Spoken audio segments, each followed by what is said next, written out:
guys, so I thought it'd be a good idea, God knows why, to film in my boiling hot car, and I'm opening the door because it's too hot. It's kind of my car. I mean, I've drove it into a wall and I've dented the back of it. I'm sure I've already talked about the story about me driving into a wall and almost running my father over before.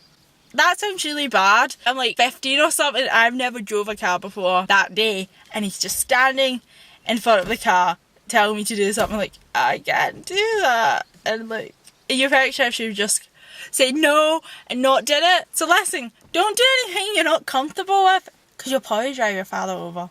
Or almost drive him over in my case. The pole story isn't very interesting. I just like reversed into a pole on my farm though, so far I haven't hit anyone else's car, which is fine. I don't think my dad knows about the fact that he reversed into a pole. That hides all sins. So I drove to my nearest large town today.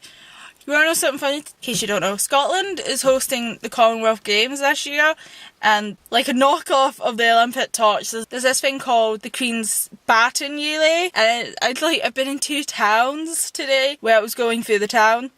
Didn't see it at all. I didn't really want to see it because like it's probably just like the same as TV. I've seen it on TV.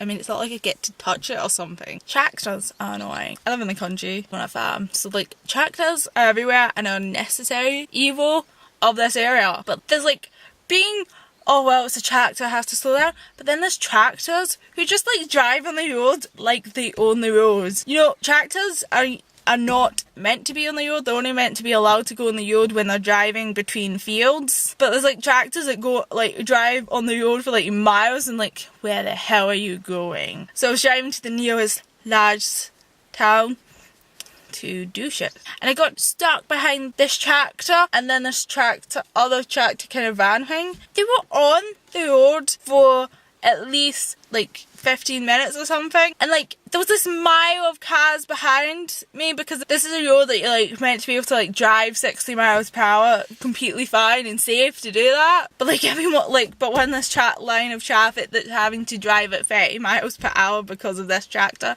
and I don't have the confidence to take it over. I did have maybe a few chances that if I'd been a more confident driver I could have done it, and other people did take them over and me, and then there was people who broke the law taking them over, and like, it's not worth breaking the law. There's a take over lane sometimes, and people driving into the opposite side's takeover lane, which is against the law. Shouldn't do that. Also, like, the annoying thing about tractors is that they tear up the roads over here. Like, I actually saw a tractor, it was like a new laid down road, and they had this like metal hook, like dragging it on the ground, and you could actually see it yip up the newly laid down road, just yipping it up. Which is why tractors are assholes. I don't know.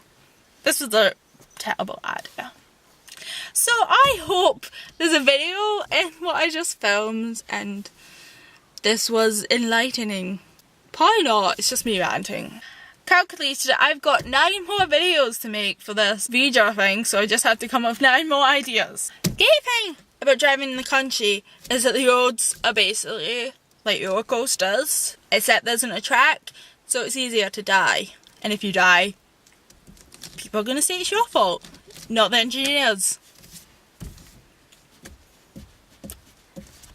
Bye. So I went through all my shelves, and I'm pretty sure this is all the books that I am getting rid of. There's no other ones secretly locking. You know those YouTube videos where you see them driving and like talking to the camera? Like, how unsafe is that?